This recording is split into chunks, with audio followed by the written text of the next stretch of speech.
See how he's trapping? Now he's immediately going to take the spin under, that's what we call spinning, kick the leg over the head, point that toe, roll him right over, look how he does it right up there. It comes in on his buttocks, you want to finish on your buttocks, and his crotch is right under his opponent's shoulder. So he can have a great lever on that elbow right across his pubic bone. That's the fulcrum right there. He's not sticking this up for me, okay? I've kept his elbow pretty much welded to my chest, and I've kept my legs in nice and tight and squeezed his head. That's what shot his arm up like that. The more straight my legs are, the more space he's got, and the less it's shooting straight up. See, we want to give him no space to escape when we finish that.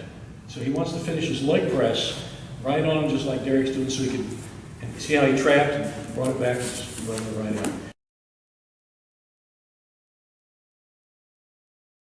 So I'm gonna use a hug grip, which is like forearm to forearm, and you can grab the inside of the sleeve if you need extra, grip for it. Normally, I block with my knee in the back of his tricep and his elbow. So the fold keeps him from pulling up, and the knee keeps him from yanking his elbow back. Now with all grips, he can eventually get it out, but the idea is that he keeps it in place long enough for me to slide through, okay? So kick him in the back of his armpit as you shrimp sideways and underhook deep.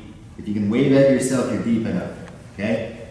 The other foot comes around and clamps down on the head. That's important, guys, because he's trapping his head and upper body, okay? All right. Okay?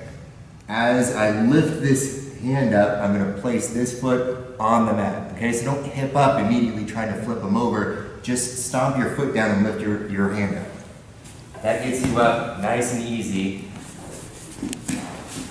into what we call the leg press position, which is basically, some people call it the spider web position. Some people call it the Juji position. You're sitting on your butt, you're trapping his shoulders, and you've got his arm pretty much sticking straight up because my hips are blocking that shoulder and the tricep, okay? I already had the hug grip, so my other arm comes either up high, or I prefer right around there. I hug and I slide back, and you'll notice that my hands can slide all the way up to where his wrist is, and he's gonna tap before I even hit the deck, okay? That's because my heels are in, my knees are together, okay? And I'm sliding back through for it. Okay, come back up again. Let's work on manipulating the head. So the reason I'm trying to squish his head is not just to keep him from pulling up with his head and pulling his arm out. It's so that when we flip back over, if this part is trapped like that, it's automatically shoving his arm up. I've blocked this whole part right there, so this is really easy to bar now, okay? So that's part of the whole idea. And so as soon as I come through and I catch that, his head is stuck. But you can also see that how bent his shoulder is. That whole tricep and shoulder is now stuck against my pelvis, my belt line, okay? Whether he wants it to or not. And then as I come over, what I'm gonna do is I'm gonna try and get this foot on the mat, and then this foot is gonna cross the ankle, okay? Boom. Okay? If your legs are a little too short or he's too big, a lot of times when I roll with heavy weights, I try and do this and my feet are still way up here because their chests are bigger. Their chests are bigger.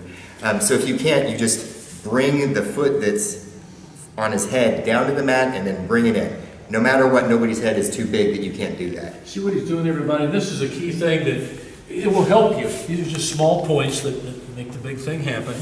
Is he's trapping the head, and look at how he's really isolating this shoulder, but also his hips are right here close, where there's the upper arm. I'm ready to bar. I'm ready to bar it. Can everybody see how close he is here? And you come around and look at how those hips are right under him. So his shoulder is like right there. There's no wiggle room for the bottom guy. That's what we're saying here.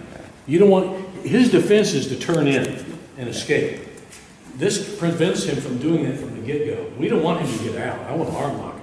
So that's why he's doing it this way. So again, if your legs are long enough, you're going to do basically the same thing. You're going to cross them and pull them in tight and then trap your knees together.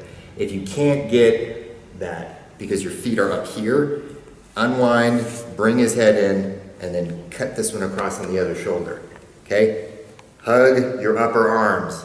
That way when you slide back, it's going to the end of his arm.